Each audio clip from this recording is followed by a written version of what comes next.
think it's time to start just making some cool artwork. And the brush tool is fantastic because it's really easy to just turn on and start using this tool. I'm gonna jump in and show you how to do it. This is the icon right here in the toolbar, and this tells us it paints custom brush strokes. Exactly. I've got black picked as my foreground color, and just by clicking and dragging in the canvas, I can start making marks. And I've chosen black here, but it's really easy to change your foreground color. You can shift the hue by doing this and change the saturation and luminosity by clicking around inside this square. If I want to have two different active colors that I can switch between, I can click on my background color, which I just did, and set that. So now you can see I can switch between those two colors really quickly. Now changing the size of the brush is important, and I can do that by hitting the left and right bracket key, and also by holding down Control and Option while clicking the mouse and scrubbing left and right. Switch back to black because I want to show you opacity. So up here, I can set opacity down lower. I'm going to set it to 50% or close to it, and show you how this works. When I paint over the other colors, you can see I've just got the mouse clicked and I'm just moving it back and forth over these colors. So you can see that it's laying down 50% of black. And no matter how long I scrubbed over this area while holding the left click down on the mouse, it never got darker than 50%. So I have to let off the mouse, click again, and paint some more for it to get darker and darker and darker. More opaque as we build that up. This is very different from flow, which is right here. I'm going to set it way down so you can really see what's happening, like 10%.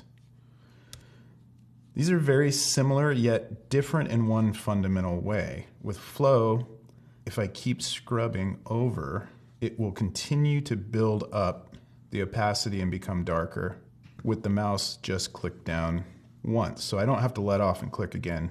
I just have to hold the mouse down and scrub back and forth. So if the differences between opacity and flow are a little bit confusing because they're pretty close to each other, you might not know how you're going to use one or the other. Don't worry about it, just stick with opacity. What I want to do now is show a completely different feature. I'm going to fill my canvas back with white so you can see this. This is a relatively new feature that was included in Photoshop in order to help us make smoother lines. So I'm going to draw a similar curve to what I was doing before. It's a little clunky. It's not very easy to use a mouse to make a really nice, beautifully curved line.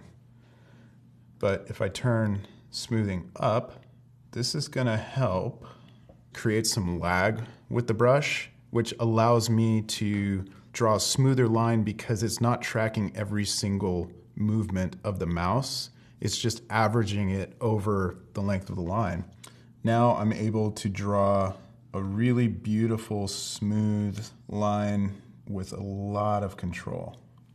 You can see how smoothing can really work if you need to slow down and make a beautiful curved line.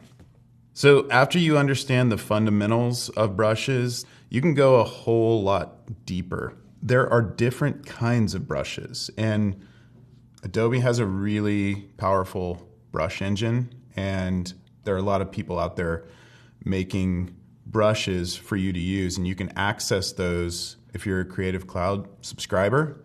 Just by going in this brushes menu, you can go into the drop down and you can click on Get More Brushes. It's just that easy. You can click on that, it brings up a browser. It'll take you to Adobe's site. You need to sign in, but then you can download more brushes and they'll load right into Photoshop. There's a ton of them. The wet media brushes are really awesome. I hit 4 to lower the opacity. and you can see how they build up. Also, when I click on this brush, did you see it changed my tool over here? I'm gonna click back to the one I was on previously. So this is on the brush tool, that's what you'd expect. So don't be freaked out if you notice that you click on one of the pre-packed brushes and it changes you to a tool like this. Even though you may not be familiar with this tool, it's the smudge tool, it's no problem because what the brush designers have done is set that up for you. And you don't have to worry about any of the settings or how to use that tool. You can just start painting with that tool. And if you see, this one actually picks up some of the tone from the previous brushes, so it's like a smoother brush. You can just experiment with all these without having to know anything about what they're doing. So there's one more dimension with the brushes that you can dive into, and there's this entire group of different settings that can be used to change the way that brushes act. Brushes are great for making art and making brush strokes, but they can also be used for special effects, which is often the way that they're used. So if I go back to my general brushes, soft, round, close that. This is probably the most basic way to add a simple special effect to an image. If I just have white on my brush and I change the opacity down lower, I can just use this in my image to make light effects. It's just that easy. One final little trick that not a lot of people know about, but is super useful. If you ever want to just paint a straight line without having to control the mouse really carefully and drag it along, it's really simple to just click once, hold down Shift, and click again, and that will draw a straight line. Begin to think of brushes in that way. They're used for making marks, for making brush strokes, but also for making special effects in your images.